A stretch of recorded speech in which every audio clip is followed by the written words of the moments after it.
Selamat siang semuanya, kami dari kelompok 12 akan mempresentasikan hasil dari diskusi kelompok kami mengenai pengembangan tes evaluasi. Sebelum itu, izinkan kami untuk memperkenalkan diri kami terlebih dahulu. Perkenalkan, nama saya Jenita Tampu Bolon, bersama kelima teman saya, Juwita Silalahi, Yosefa Simamora, Jessica Purba, Ayu Silalahi, dan Melencio Hombing. A. Pengertian tes. Tes merupakan himpunan pertanyaan yang harus dijawab. Pertanyaan-pertanyaan yang harus dipilih atau ditanggapi, atau tugas-tugas yang harus dilakukan oleh peserta tes dengan tujuan untuk mengukur suatu aspek tertentu dari peserta tes. B. Prinsip evaluasi. Evaluasi pembelajaran menganut prinsip 1. Menyeluruh, 2. Kontinu, 3. Berorientasi pada kompetensi, 4. Valid, 5. Objektif atau adil, 6. Terbuka, 7. Bermakna, 8. Mendidik, 9. Memotivasi, 10. Akuntabel. Ada beberapa masalah yang perlu ditanggapi dalam evaluasi pembelajaran. 1. Pengembangan sistem ujian yang tidak berjalan dengan baik. Yang kedua, nilai yang diperoleh dari seorang guru tidak dapat dibandingkan dengan guru lain. Yang ketiga, kualitas soal masih meragukan karena dibuat tergesa-gesa dan tidak diuji dulu mutu. Hal yang kurang diperhatikan adalah 1. Materi tidak sesuai dengan tujuan atau indikator. Kedua, materi yang diajarkan tidak penting. Ketiga, materi yang diujikan tidak sesuai dengan yang diajarkan. Keempat, tidak ada koreksi kesungguhan, yang ada hanya ngaji atau ngarang biji. Dan yang kelima adalah tidak menyusun pengecoh dan kunci jawaban untuk soal objektif. B. Tujuan dan manfaat. A. Tujuan yang terdiri dari beberapa, yaitu 1. Grading, 2. Seleksi, 3. Penempatan, 4. Mengetahui tingkat penguasaan kompetensi, yang kelima adalah bimbingan, keenam diagnosis, dan ketujuh adalah prediksi. B. Manfaat terdiri dari yaitu 1. Mengetahui ketercapaian kompetensi yang ditetapkan, kedua. Mengetahui perkembangan kemampuan siswa, ketiga. Mengetahui kesulitan siswa, keempat. Memotivasi siswa untuk belajar, kelima. Meningkatkan kualitas pembelajaran, dan yang keenam adalah menjadi bahan pertimbangan pengambilan keputusan. Perkenalkan, nama saya Yosefa Simamora dengan NPM 1901020039 dengan Prodi Pendidikan Bahasa Indonesia. Di sini saya akan menjelaskan tentang materi untuk evaluasi. Berkaitan dengan evaluasi, terdapat dua pertanyaan yang sangat penting, yaitu apa yang harus dievaluasi dan bagaimana mengevaluasi. Langkah pertama dalam melakukan evaluasi adalah menentukan materi yang diujikan. Materi yang diujikan hendaknya materi yang sangat penting. Penentu materi yang dilakukan dengan memperhatikan kriteria sebagai berikut. 1. Urgensi. Urgensi yaitu materi yang secara teoretik mutlak yang harus dikuasai mahasiswa. 2. Kontinuitas, yaitu materi yang merupakan pendalaman dari materi sebelumnya. 3. Relevansi, yaitu materi yang diperlukan untuk memahami materi lainnya. Dan 4. Keterpakaian, yaitu materi yang memiliki terapan tinggi dan kegiatan sehari-hari. Terima kasih. Perkenalkan, nama saya Jessica Purba, NPM 1901020035 dari Prodi Pendidikan Bahasa Indonesia. Nah, di sini saya akan melanjutkan pemaparan dari teman saya, dimensi evaluasi. Setelah menentukan materi yang akan diajukan, langkah selanjutnya adalah menentukan dimensi yang akan diukur. Ada 3 dimensi yang dapat diukur, yaitu dimensi kognitif, dimensi psikomotor, dan dimensi efektif. Oke, saya akan membahas satu persatu dari ketiga dimensi tersebut. Yang pertama, kognitif, mencakup ingatan, pemahaman, aplikasi, analisis, sintesis, dan evaluasi. Yang bagian B, efektif, ini mencakup beberapa bagian, yaitu feelings, values, apresiasi, antituisme, dan antitudes. Yang bagian C, psikomotor, mencakup beberapa bagian, yaitu observing, imitating, dan practicing. Terima kasih. Nama saya Ayu Kristina Silalahi dengan NPM 1901020004 dari Prodi Pendidikan Bahasa Indonesia. Di sini saya akan menjelaskan tentang pengertian dari teknik non-tes. Teknik non-tes merupakan prosedur pengumpulan data untuk memperoleh gambaran terutama mengenai karakteristik, sikap, atau kepribadian siswa yang bersifat kualitatif. Fungsi dari penilaian non-tes adalah sebagai berikut. 1. Alat untuk mengetahui tercapainya tujuan instruksional. 2. Umpan balik bagi perbaikan proses belajar mengajar. Perbaikan mungkin dilakukan dalam hal tujuan instruksional, kegiatan siswa, dan strategi mengajar guru. 3. Dalam menyusun laporan pengajuan belajar siswa kepada orang tua. 4. Digunakan dalam menilai berbagai aspek kognitif, tetapi juga aspek afektif dan psikomotorik. 5. Dapat memberikan pertanggungjawaban dari pihak sekolah kepada pihak lain karena diperoleh langsung dari proses belajar siswa, baik di kelas maupun di lapangan. Teknik non-tes merupakan prosedur pengumpulan data untuk memahami pribadi siswa yang umumnya bersifat kualitatif. Dalam hubungannya dengan memahami kesulitan belajar siswa, berikut macam-macam teknik non-tes yang dilakukan. A. Teknik observasi.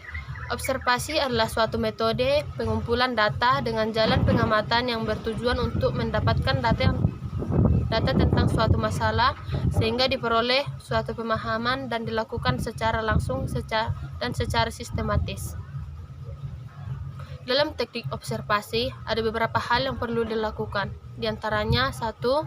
Rencana terlebih dahulu observasi yang akan dilakukan, meliputi apa yang akan diobservasi, siapa yang akan diobservasi, bagaimana observasi dilakukan.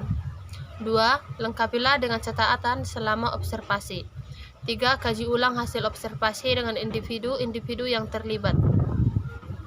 Tujuan observasi yaitu mengumpulkan data dan informasi mengenai fenomena, baik yang berupa peristiwa maupun tindakan. Karakteristik teknik observasi yaitu mempunyai arah dan tujuan yang jelas, bersifat ilmiah, terdapat berbagai aspek yang akan diobservasi, praktis penggunaannya. B. Wawancara. Wawancara adalah suatu metode pengumpulan data dengan jalan mengadakan komunikasi dengan sumber data. Komunikasi tersebut dilakukan dengan dialog atau tanya jawab. Adapun hal-hal yang dilakukan dalam wawancara yaitu: A. Pewawancara harus mendengar, mengamati, menyelidiki, menanggapi, dan mencatat apa yang sumber data diberikan. B. Dalam proses wawancara, pewawancara harus meredam egonya dan melakukan pengendalian tersembunyi. Wawancara dapat dilakukan dengan dua cara, yaitu: A. Interview bebas. Responden mempunyai kebebasan untuk mengutarakan pendapatnya tanpa dibatasi oleh patokan-patokan yang telah dibuat oleh subjek evaluasi. B. Interview terpimpin, yaitu interview yang dilakukan oleh subjek evaluasi dengan cara mengajukan pertanyaan-pertanyaan yang sudah disusun terlebih dahulu. Kelebihan teknik wawancara yaitu: 1. Flexibility.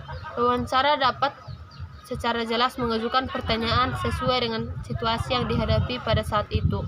2. Nonverbal behavior. Wawancara dapat mengetahui perilaku nonverbal, misalnya rasa suka, tidak suka, atau perilaku lainnya pada suatu pertanyaan yang diajukan dan dijawab oleh sumber. Kelemahan teknik wawancara: 1. Mengadakan wawancara dengan individu satu persatu memerlukan banyak waktu dan tenaga dan juga mungkin biaya. 2. Walaupun dilakukan secara tatap muka, namun kesalahan bertanya dapat menafsirkan jawaban masih bisa terjadi.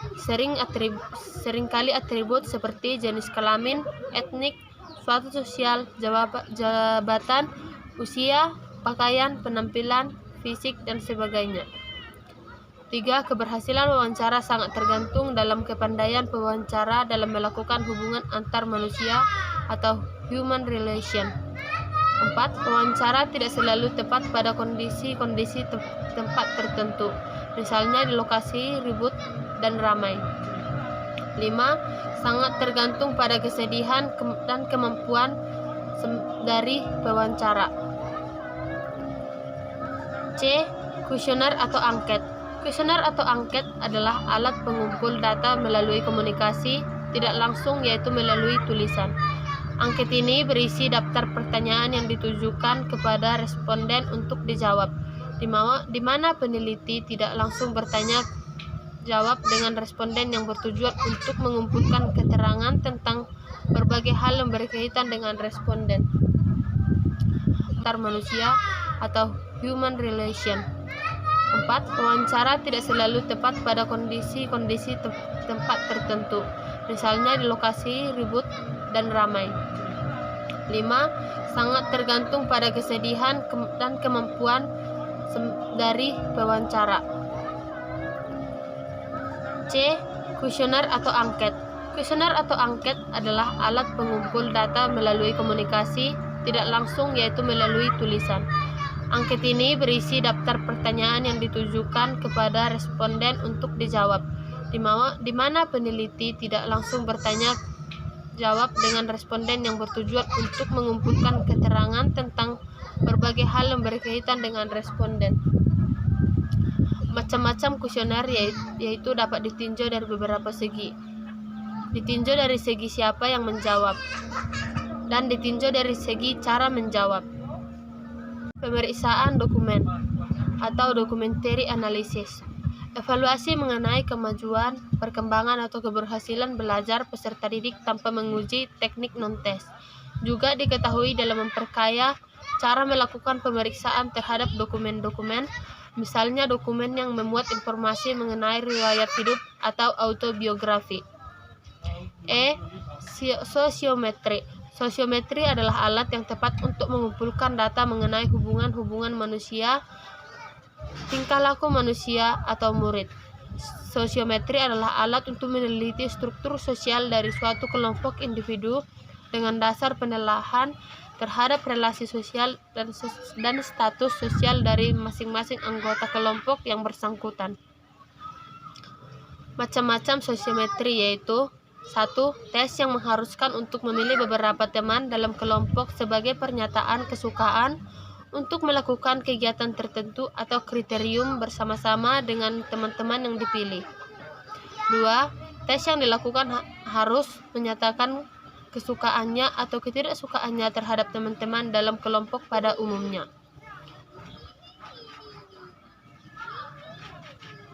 E. Norma-norma sosiometri. Baik tidaknya hubungan sosial individu dengan individu lain dapat dilihat dari beberapa segi, yaitu 1. Frekuensi hubungan, yaitu sering tidaknya individu bergaul. 2. Intensitas hubungan, yaitu intim tidaknya individu bergaul. 3. Popularitas hubungan, yaitu banyak sedikitnya teman bergaul. Sekian pemaparan dari saya, terima kasih.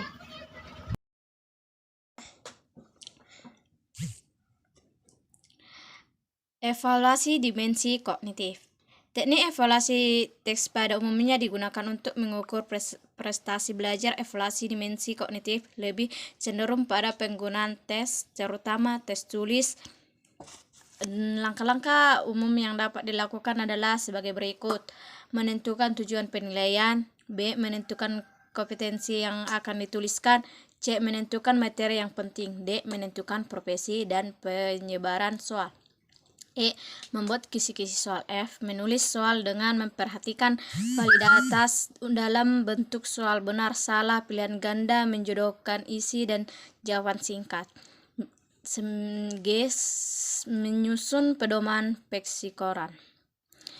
Evaluasi dimensi psikomotor. Untuk melakukan evaluasi dimensi psikomotor ada 2 yang perlu dipersiapkan guru, yaitu soal dan instrumen pengamatan soal. Untuk hasil belajar dimensi psikomotor dapat berupa lembar soal, misalnya soal identifikasi, soal simulasi, ataupun soal kinerja, lembar kerja, lembar tugas, dan lembar percobaan. Instrumen evaluasi yang dapat digunakan untuk mengumpulkan informasi pada dimensi psikomotor, misalnya format pengamatan, format penilaian, dan per foto atau audio. Evaluasi dimensi afektif. Ada 4 aspek yang dapat dilakukan yang dievaluasikan pada dimensi efektif, yaitu sikap, minat, moral, dan konsep diri. Evaluasi dimensi efektif dapat dilakukan melalui pengamatan, angket, dan wawancara. Pengamatan dapat dilakukan dengan guru dengan cara mengamati perilaku siswa sebelum, sesaat, ataupun sesudah mengajar. Terima kasih. Sekian dari kelompok kami. Terima kasih.